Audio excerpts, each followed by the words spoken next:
Molecada do Flamengo não tinha vencido em 3 jogos, né, no Carioca, estava na lanterna do grupo. Emergência, time principal foi chamado e resolveu a parada contra o Vasco. Esse é Léo Jardim antes do jogo. Uniforme impecável. Corta para Léo Jardim com 10 minutos de jogo, já manchado dos pés à cabeça, maior trabalhador da noite de ontem no Maracanã, sem direito a hora extra. Defendeu Léo Jardim! Primeiro clássico do ano, no Vasco, estava faltando alguém. Nosso menino Ryan vai deixar saudade. Negócio quase fechado para o atacante ir para o Bournemouth da Inglaterra. O Ryan que pediu para não jogar, foi a decisão dele. O resultado é que o Flamengo, que ganhou tudo no ano passado, parece que está com mais fome ainda. O time que estava voltando de férias mandou no jogo. Só uma estatística para você ter noção. Foram 30 finalizações do Flamengo contra uma do Vasco. Ok, a do Vasco foi bacana. Paciência na saída de bola. Depois velocidade pela direita. Entre Andrés Gomes, Paulo Henrique e GB, o substituto de Ryan, que mandou raspando a trave. Foi quase, mas foi a única. O resto, minha gente, foi Flamengo em cima. E lá o Jardim sujando a roupa que estava limpinha, com algumas defesas espetaculares. Por culpa exclusiva do goleiro do Vasco, o primeiro tempo terminou empatado.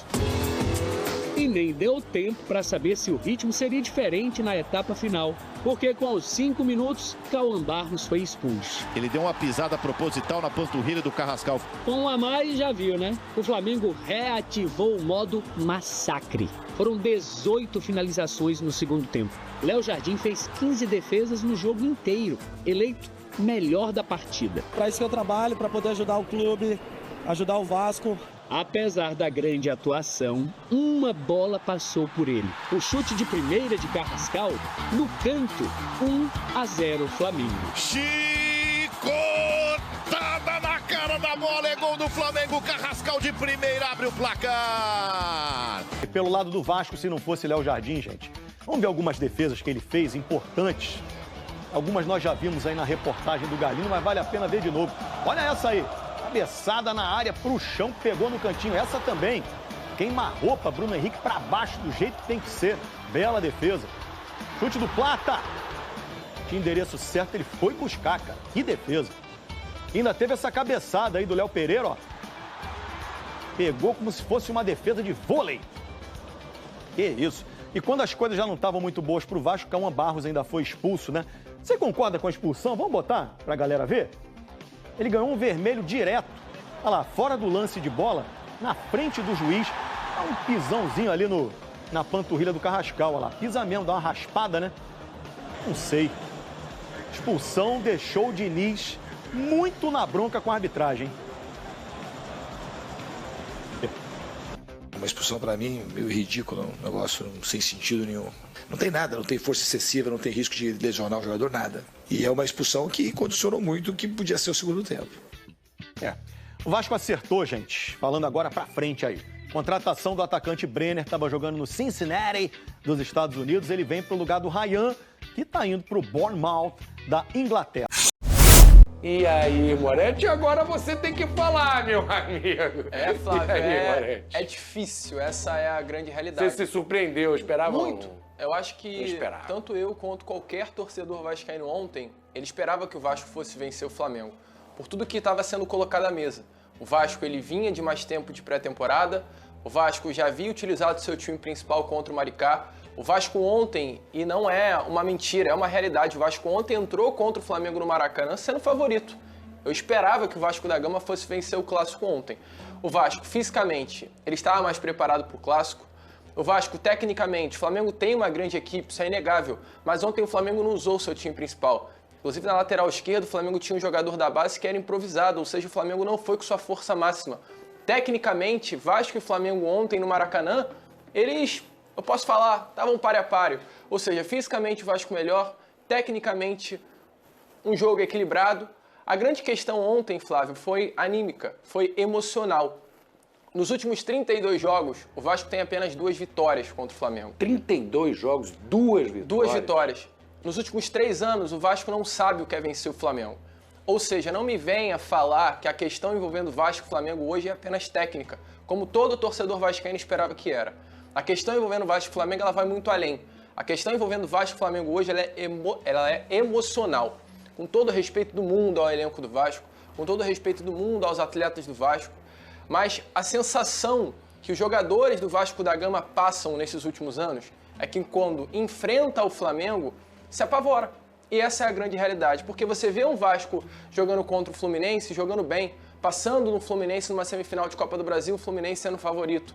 Você vê o Vasco enfrentando um Botafogo em condições melhores, e o Vasco vence, o Vasco passa de fase. Como foi o Corinthians, na Copa melhor do Brasil, que o Corinthians também. Na Copa do Brasil, no passado, na final contra o Corinthians. Então, assim, em momentos decisivos, em jogos grandes que o Diniz fala que o Vasco, esse time do Vasco pelo menos ainda não está preparado para jogar, com alguns times o Vasco consegue jogar. Só que em jogos grandes contra a equipe do Flamengo, nos últimos anos o Vasco não consegue jogar.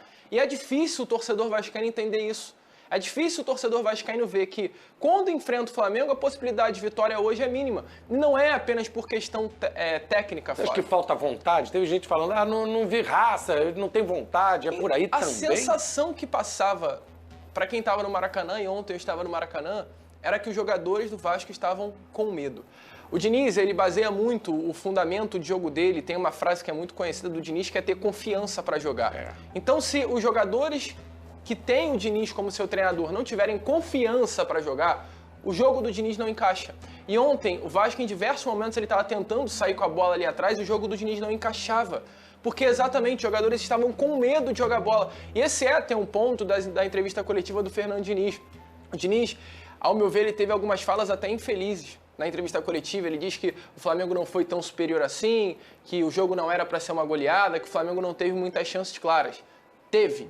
Mas um ponto que eu achei muito coerente na entrevista coletiva do Fernando Diniz foi exatamente o ponto da confiança. O ponto de jogar como um time grande, que o Vasco não jogou ontem.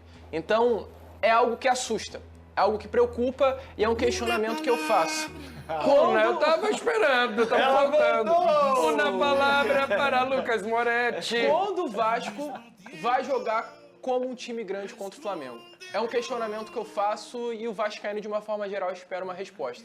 Eu quero ver um clássico dos milhões, que é um clássico lindo, é um clássico maravilhoso, onde as arquibancadas ficam lindas no Maracanã, mas eu quero ver um clássico dos milhões em que o maior orgulho do torcedor vascaíno não seja apenas a festa da torcida, mas seja o desempenho do time dentro de campo. Moretti, o time coletivo do Vasco, não fez uma boa partida contra o Flamengo, atuações muito abaixo tecnicamente, taticamente também, mas se teve um atleta do Vasco que teve bastante destaque na partida, nessa derrota, o Léo Jardim. Não fossem as defesas dele no primeiro, segundo tempo, o placar poderia ter sido bem pior. O Léo Jardim salvou, quando ele é acionado, geralmente ele dá conta do recado. E ficou clara ontem, assim, a ausência de O GB é um garoto que está subindo, começou a partida como titular. Poucas vezes ele começa como titular, eu nem lembro de outra ocasião. Contra o Flamengo no Maracanã, claro que ele sentiu, ficou nítido naquela finalização dele, ele não pega bem na bola, em outros momentos também. É um problema que a diretoria já está solucionando, o Brenner está vindo aí. E em que dá para salvar alguém? Claro que o Léo Jardim é um destaque absoluto. Como é que você viu a atuação do GB? O Barros também, de certa forma, infantil na expulsão.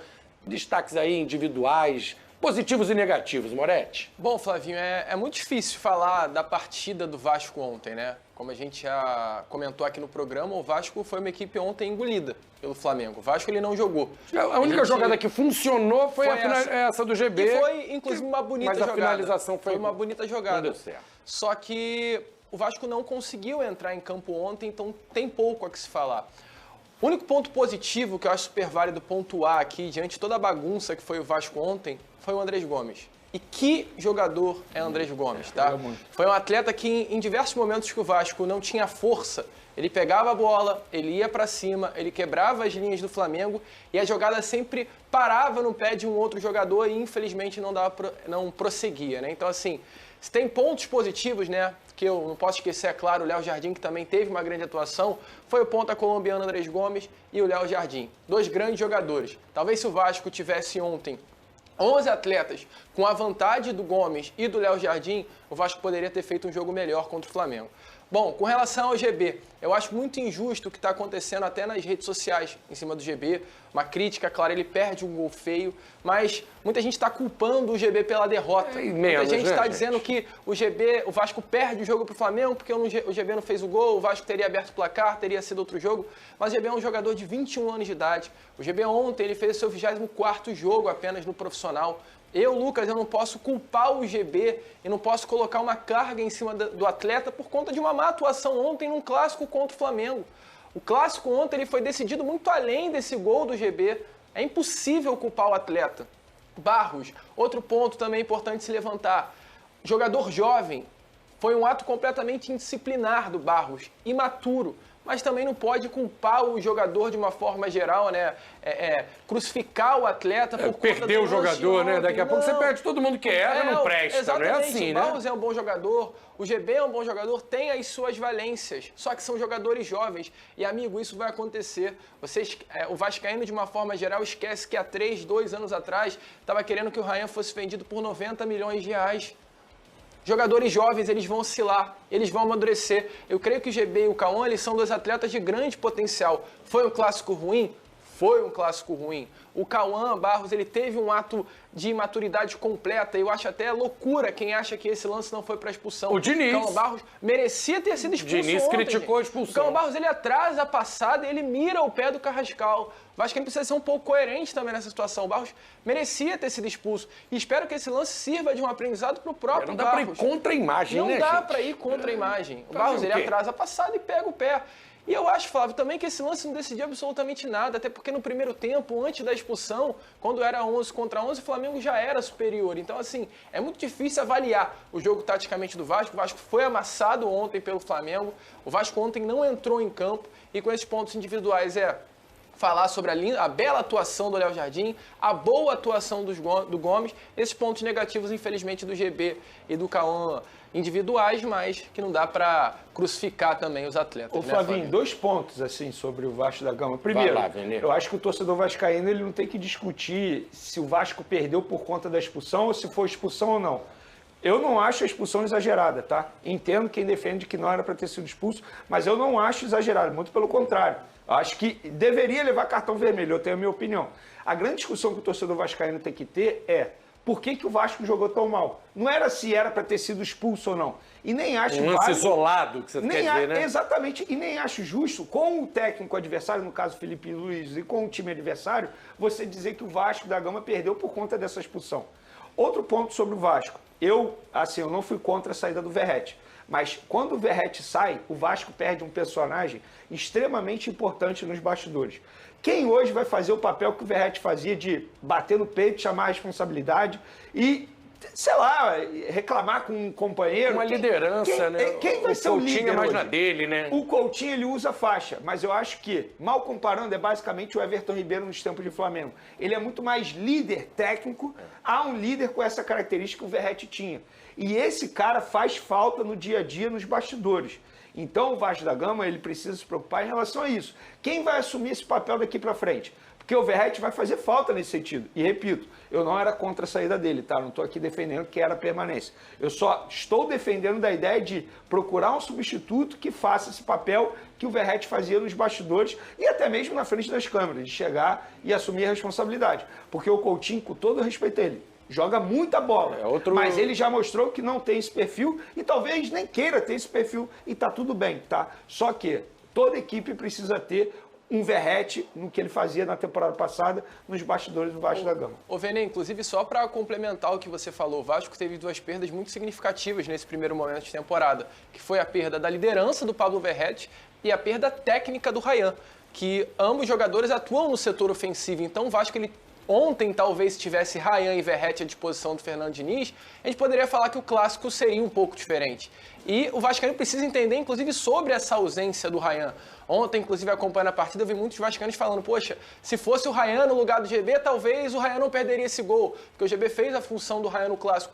E talvez não perderia. E cabe ao vascaíno hoje entender que vai ser difícil ou talvez até impossível para o Vasco achar uma peça de reposição à altura do Rayan. Rayan é um jogador único no futebol brasileiro, de uma forma geral, um jogador de 35 milhões de euros, algo que o próprio Diniz fala, inclusive ontem na entrevista coletiva, e o Vasco vai ter que se virar. O Vasco vai ter que achar peças no mercado, o Vasco vai ter que achar um trio ofensivo, né, com o Brenner, com o Inestrosa que está chegando, com o Gomes, com o Nuno Moreira, para tentar suprir essa ausência do Rayan.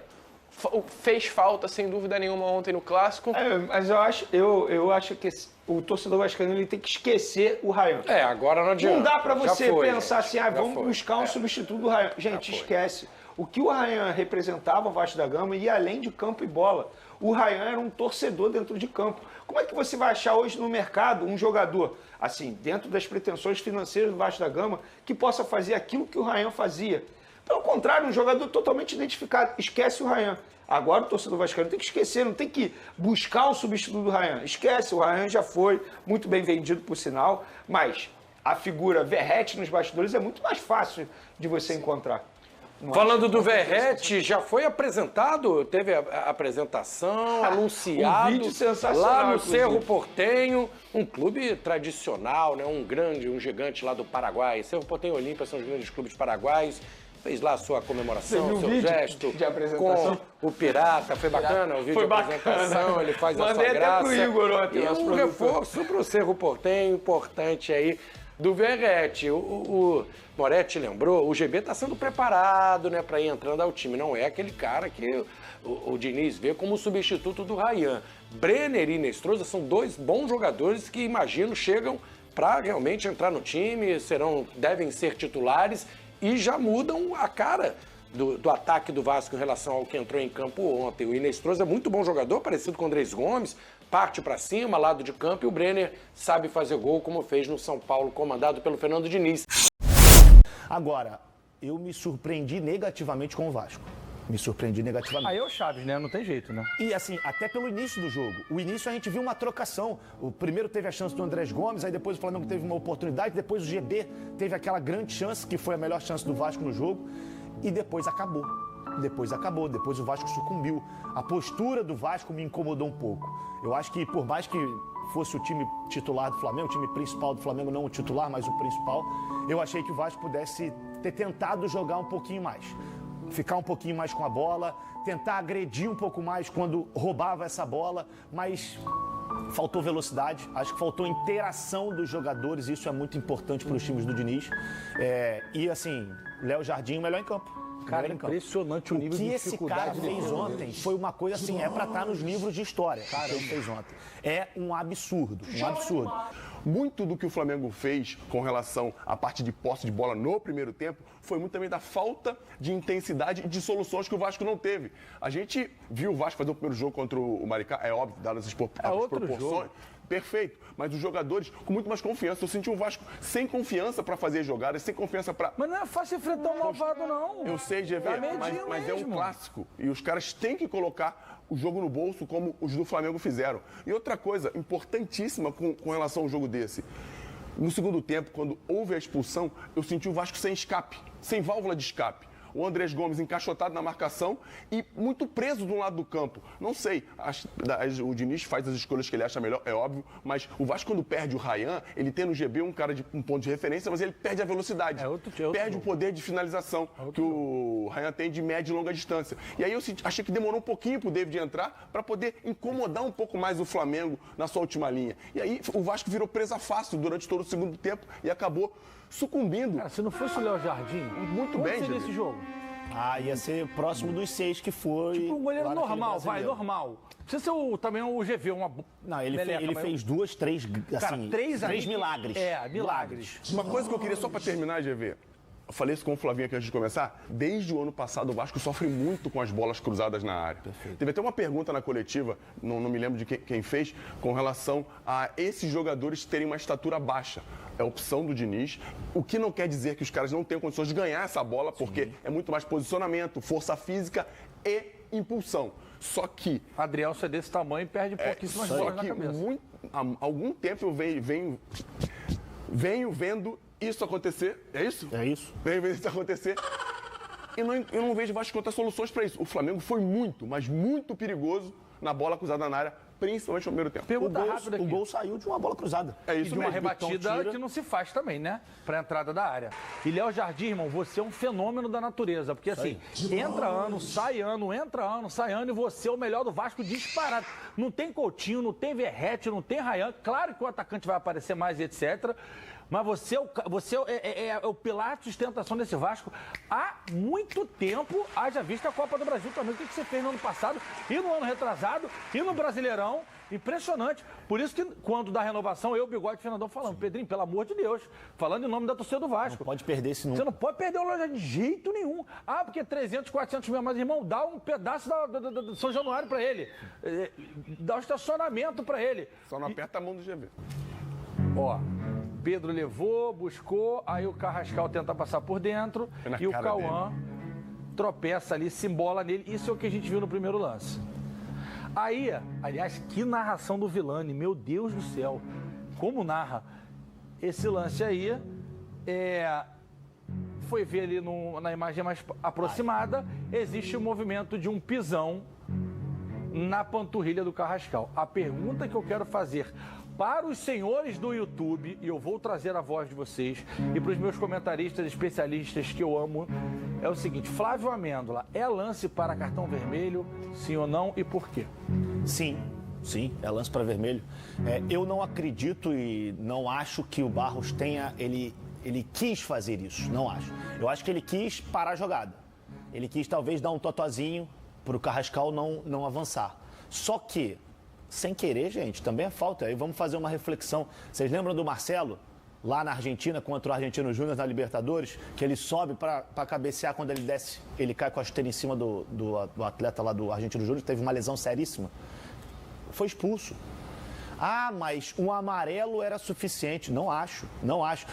Olha a imagem, a trava da chuteira, ela vai em cima, vai na panturrilha, ela é alta. Já estamos com o nosso recorde do ano no YouTube, tá? Temos 22 dias de janeiro, já estamos com recorde de pessoas online no YouTube. Maravilha. Eu sei que deve ter uma galera me xingando aí agora. Foi pior que não. É? Pior, tá muito mais, o choro é livre, sim é vermelho, o choro é livre, não, o choro porque, é livre. GV, assim, e aí, eu respeito todas as opiniões, tá, galera? Eu vi até colegas nossos que são vascaínos, nosso Fui Clear também falando que não foi pra expulsão, enfim, outros também dizendo, e eu respeito a opinião de todo mundo, não tem problema nenhum com isso. Mas aí eu queria que a galera que acha que não foi pra expulsão, que fizesse só uma reflexão. Imagina se o Barros vestisse a camisa do Flamengo e o Carrascal vestisse a camisa do Vasco. Imagina isso. E aí você para e pensa assim, o torcedor, né? Eu tenho certeza que se não expulsasse, hoje a gente já está aqui falando disso. As redes sociais iam estar inundadas de imagens sobre isso. Os principais portais só iam noticiar isso. Então, assim, respeito quem acha que não foi, mas para mim era para vermelho. E não acho que o Barros tenha tido a intenção de pisar na panturrilha. Não acho. Mas infelizmente aconteceu. E o Bruno Arleu ontem, para mim, uma das melhores arbitragens que ele já teve nos últimos anos. Deixou o jogo correr, não apitou faltinha. Expulsou o jogador do Vasco. Não. Expulsou quem tinha que expulsar. O senhor pega o livro da FIFA e ele expulsou quem tinha que expulsar. Se fosse, cara, e aí tanto que aí o pessoal fala, pô, mas o Pulgar lá contra o Palmeiras, eu vim aqui e eu falei, o Pulgar era pra ser expulso. Gente, 2 erros não fazem um acerto. Pra mim não tem esse problema de vestir camisa de Flamengo, de Vasco, de CRB, CSA. Eu não tô nem aí. Eu analiso o lance. E pra mim o lance foi pra expulsão. Tem gente aí, Pedrinho, que gostava de fazer isso nas pessoas. Então talvez eu tenha uma leve impressão que ele vai passar um paninho, Pedrinho. Tu já prepara aquela, tá, Pedrinho? Eu não sei, porque assim, o cara que fazia isso dando bom dia, oi, bom dia, toma. Nos outros, eu não sei se ele vai achar que é pra expulsão, ô almoxarifado. De pensamento? Não sei. Então, Fernandão, o lance do menino que joga muita bola, Cauã Barros, em cima ou embaixo do Carrascal, na sua opinião, era ou foi para a expulsão, Fernando Santos? Não. Aí, não. Eu falei, rapaz. Acho que não era para ser expulso. Pô. Concordo com a Amêndola. Tem expulsão sem querer, tem pênalti sem querer, tem falta sem querer. Óbvio, se tem pênalti, tem falta, né, o cavalo. Acredito nisso, só que Quero ver a justificativa. Não, eu tô lembrando aqui, vocês lembram do lance contra o Corinthians? Eu quero falar de Flamengo e Vasco. Calma Quem me aí, passar cara. é do Bidon? O lance do Bidon era o Cauã. Sim. E ele não conseguiu fazer a falta no Bidon. No gol do Vasco. No gol do Corinthians. Será que na hora do Carrascal tá passando, surge na cabeça Não do... duvido nada. Cara, excelente ponto. Não posso deixar esse cara progredir. Excelente ponto. E fez a falta. Concordo também com a Amêndola que a intenção dele não me parecia ser essa, só que o pisão existe, pisão. Só que não tem... Outra palavra, Pisão. Pisão. Menino. Pisão. Se tem um pisão, cara. Ok, GV, mas o ângulo não vai quebrar a perna do jogador desse jeito. Acho que não era para ser expulso. Só que o Arleu... Só vai ser expulso e quebrar a perna. Não corre o risco. Não corre o risco. Pelo amor de Deus, gente. Não corre o risco. Eu entendo o que tá falando. Vamos ver lances assim que vai ser só amarelo. E vai ser erro. Pra mim, na minha avaliação. Perfeito. O Arleu estava muito perto. E ele foi muito convicto. Do Arleu, e ele foi muito, mas muito convicto. Enfim, infelizmente, pro Vasco, o rapaz foi expulso e o Flamengo amassou no segundo tempo, o que vinha acontecendo já no primeiro tempo. Acho que não mudaria. Deixa eu ver só um detalhe. O VAR não chamou. Não pode. Não pode. Pode sim. Pode? Vermelho, pode. Direto pode. É um detalhe importante. Sabe não sei que eu vou aprender a regra do VAR, né? Não sei se houve comunicação. Com certeza houve. E ele falou, não, eu tô convicto, foi e não precisa me chamar. Não, eu acho que se o VAR, a interpretação do VAR foi a mesma do árbitro. Se o VAR tivesse achado que não era para expulsão, ele teria falado, eu recomendo você a ir no monitor. Então, para ele não ter nem ido ao monitor, provavelmente o VAR teve a mesma interpretação. Freguesia tá no ar. Só uma coisa, tá? Diga. Segunda expulsão do Vasco em 3 jogos. Isso mesmo. A culpa nem sempre é da arbitragem. Desde quando o Diniz chegou, foram 11 expulsões. Ou seja, menos de um ano, né? É isso aí. Ele chegou no meio do ano passado, aí. né? 11 expulsões desde quando o Diniz chegou. É um número bem relevante. Bem relevante. Acho que nem eu fui expulso tantas vezes na carreira. Se é Vasco